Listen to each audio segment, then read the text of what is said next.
আশা করি আমরা সব ভালো আছেন। আমরা দেখছেন জয়দেব স্কুলস ইউটিউব চ্যানেল। তো বিভিন্ন চাকরির পরীক্ষার ক্ষেত্রে পিতা পুত্রের বয়সের গড় সংক্রান্ত অঙ্ক একটি না একটি অবশ্যই থাকবেই এবং থাকে। তো সেই কারণে পিতা পুত্রের বয়স সংক্রান্ত অঙ্ক আমাদের জানা উচিত এবং এই ভালোভাবে যদি আমরা বুঝতে পারি এই বিষয়টি, তাহলে কিন্তু একটি নম্বর আমরা অবশ্যই কমন পাচ্ছি। তো চলুন দেখে নিই আজকে পিতা পুত্রের বয়সের গড় সংক্রান্ত অঙ্ক। পিতা মাতার বয়সের গড় 45 বছর। তাহলে গড় বয়স মানে দুজনের বয়স হিসেব করে 2 দিয়ে ভাগ করে কিন্তু 45 বছর হয়েছে। তাহলে মোট বয়স কত? 2 × 45, ঠিক আছে। আবার পিতা মাতাও এক পুত্রের বয়সের গড় 36 বছর। পুত্রের বয়স কত? তাহলে ভালো করে দেখে নাও, দুজনের বয়সের গড় 45, আবার একজন পুত্র এসছে, তাহলে 3 জন ধরে হচ্ছে 36 বছর। তাহলে পুত্রের বয়সে কত বার করতে হবে? তো সেক্ষেত্রে পিতা মাতার বয়সের গড় দেখো এখানে 45 বছর হলো। পিতা মাতার বয়সের সমষ্টি 35 × 2, যেন দুজন 90 বছর। ঠিক একইভাবে পিতা মাতা এক পুত্রের বয়সের সমষ্টি 36 বছর, 3 জন হচ্ছে। তাহলে পিতা মাতার এক পুত্রের বয়সের সমষ্টি 36 × 3, 108 বছর। তাহলে 108 থেকে 90, যেহেতু এখানে পিতা মাতার 90 বছর আছে আর পিতা মাতা পুত্রের বয়সের সমষ্টি 108 বছর হচ্ছে, তাহলে এর থেকে এটা বাদ দিলে পুত্রের বয়স বেরিয়ে আসলো। তাহলে সেখানে 108 থেকে 90 বাদ দিলাম, 18 বছর বেরিয়ে আসলো। ঠিক তেমনভাবে 3 ভাইয়ের গড় বয়স 16 বছর। পিতা সহ 3 ভাইয়ের বয়সের গড়, তাহলে পিতা সহ 3 ভাই মানে 4 জন হচ্ছে। তাহলে দুজনের 3 ভাইয়ের আগে বয়সটা বেরোলাম, 3 ভাই 3 × 48 বছর হলো। এই যে 3 × 48 বছর হলো। আর পিতা সহ 3 ভাইয়ের সমষ্টি মানে 4 জন। এই যে 3 ভাই আর পিতা 4 জন, 4 × 25, যেহেতু এখানে 25 বছর বলেছে, তাহলে 4 × 25 100 বছর। তাহলে পিতা বয়স কত? এর থেকে এটা বাদ দিলে বেরিয়ে আসলো। ঠিক একইভাবে যদি আমরা দেখি 10 জন ছাত্রের গড় বয়স 15 বছর, নতুন একজন ছাত্র আসায় গড় বয়স 16 বছর হলে নতুন ছাত্রের বয়স কত বছর? তাহলে এটাও তোমরা পারবে, জানো। এই যে নতুন একজন ছাত্র আসায় গড় বয়স 16 বছর হলো, তাহলে 15 × 10, 10 জন ছাত্রের গড় বয়স 150 বছর। আর নতুন একজন ছাত্র এসে একজন আসলে, একজন দুজন হলে 2 গুণ হবে, তাহলে একজন আসলো, তাহলে 1 আর 10 ছিল 11, 11 × 16, এই 176 হলো। তাহলে এর থেকে 176 150 বাদ দিলে 26 বছর হয়ে গেল। এবার দেখো কোনো শ্রেণীতে 20 ছাত্রের বয়সের গড় 10 বছর, 20 জন। শিক্ষক সহ তাদের বয়সের গড় 12 বছর হলে শিক্ষকের বয়স কত? তাহলে এই ধরনের অঙ্ক আমাদের কনফিউজ করে দেয়। তাহলে ভালো নিয়মটা দেখে নাও। কোনো 20 জনের বয়স গড় বয়স, তাহলে 20 × 10 = মোট সমষ্টি 200 বছর হলো। শিক্ষক সহ তাদের বয়সের গড় 12 বছর, তাহলে শিক্ষক, তাহলে 20 জন ছিল, শিক্ষক একজন আসলো, তাহলে 21 জন হলো, 21 × 12, দেখো 252 বছর। তাহলে শিক্ষকের বয়স বার করতে হবে কি? 252 থেকে 200 বাদ দাও, এই শিক্ষক সব 21 জন আর এখানে 20 জন, তাহলে একজন বাদ থাকলে শিক্ষক বেরিয়ে গেল, টোটাল হচ্ছে 52 বছর। আচ্ছা, এই ধরনের অঙ্ক তোমরা এবার পারবে আশা করি। তো চলুন আর একটা অঙ্ক নতুনভাবে দেখে নিই। 15 জন লোকের গড় বয়স 29 বছর, তাদের মধ্যে আবার দুজনের গড় বয়স 55 বছর, তাহলে বাকি 13 জনের গড় বয়স কত? তাহলে 15 জন লোকের গড় বয়স 29 বছর, তাহলে 15 জনের বয়সের সময় 29 × 15, 435 বছর হলো।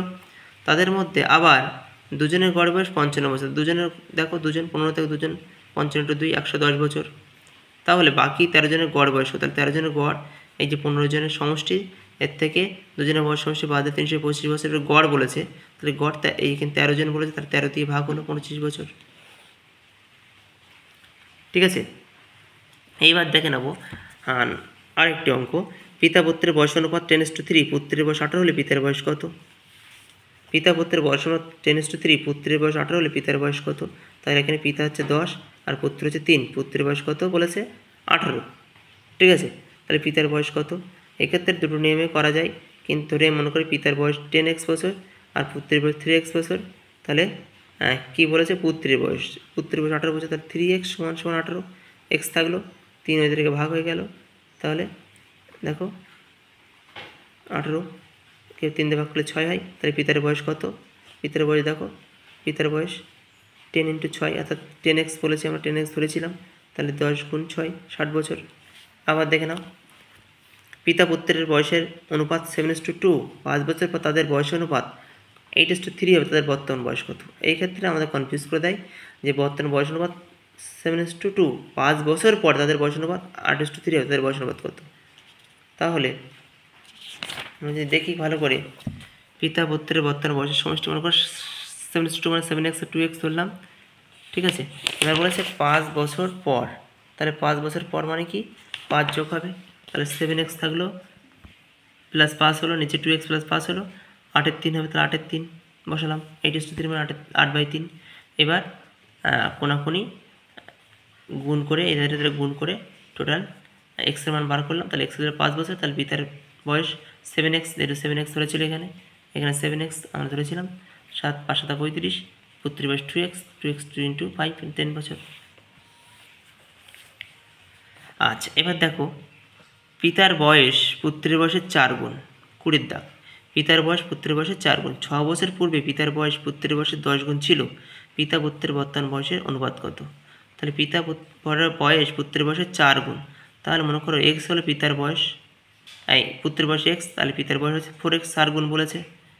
6 বছর পূর্বে পিতার বয়স পুত্রের বয়সের 10 গুণ ছিল। ঠিক আছে, তাহলে দেখো পিতা পুত্রের বর্তমান বয়স অনুপাত কত? তাহলে পিতা পুত্রের বর্তমান বয়স অনুপাত 4x ইন্টু x। এবার যদি দেখি 25 দাগের অঙ্কটা, দেখো পিতা পুত্রের বয়সের সমষ্টি 54 বছর এবং অনুপাত 7:2। 10 বছর পর তাদের বয়স অনুপাত কত হবে?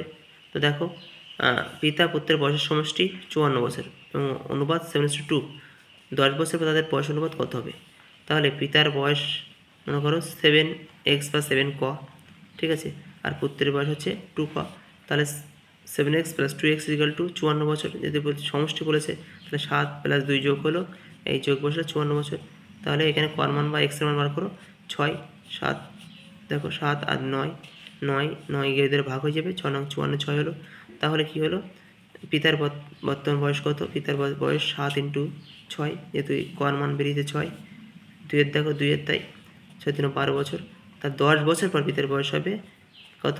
42 + 10 52, আর পুত্রের বয়স হবে 12 + 10 22, এখানে যেহেতু 12, ঠিক আছে, আর এখানে 10 বছর পর বলেছে তাই এই যে 10 22 বছর।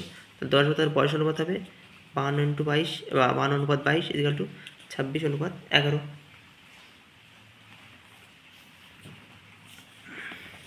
আশা করি ক্লিয়ার হলো। আচ্ছা, আবার একটা অঙ্ক দেখি ঠিক ওই নিয়মে। পিতা পুত্রের বয়স অনুপাত 3:1। 5 বছর পর তাদের বয়স অনুপাত 5:2 হবে। তাদের বর্তমান বয়স কত? তাহলে 3:1 অনুপাত আছে 5 বছর পর, তাহলে ঠিক একই নিয়মে 3x + 5 বাই তলায় x + 5 = 5/2, যেহেতু বলেছে এখানে 5:2। তাহলে কোনোগুনি গুণ করে 2 আর কোনোগুনি গুণ করে x এর মান করে 15 বছর। তাহলে পুত্রের বয়স 15 বছর, তাহলে পিতার বয়স 3 গুণ 3 × 15 45 বছর বেরিয়ে গেল। একটা উদাহরণ আমরা দেখে নেব। পিতা পুত্রের বর্তমান বয়সের সমষ্টি 42 বছর এবং তার অন্তর 22 বছর। পুত্রের বর্তমান বয়স কত? তাহলে ধরি পুত্রের বর্তমান বয়স x বছর, পিতার বর্তমান x + 22 বছর, ঠিক আছে, যেহেতু অন্তর 22 বছর বলেছে। তাহলে সত্যমত x + 22 = 42, যেহেতু পিতা পুত্রের বর্তমান বয়সের সমষ্টি 42 বছর, তাহলে 42 হলো। আর 2x = 20, x = 10, ঠিক আছে, x এর মান বাড়িয়ে গেল। তো আপনাদের ক্লাসগুলো কেমন লাগছে অবশ্যই কমেন্ট করে জানাবেন। পরপর ভিডিও কিন্তু আপলোড হবে, অঙ্কের টপিক অনুযায়ী পুরো বিষয়টি আপনাদের সামনে ক্লিয়ার করা হবে। একটি ভিডিওতে অনেকগুলো প্রশ্ন থাকলে আপনাদের বুঝতে অসুবিধা হবে, তার জন্য কিন্তু টপিক ধরে ধরে আমি বুঝিয়ে দিচ্ছি। যারা চ্যানেলটি নতুন অবশ্যই সাবস্ক্রাইব করুন, বন্ধুদের শেয়ার করবেন। সকলে ভালো থাকুন, সুস্থ থাকুন।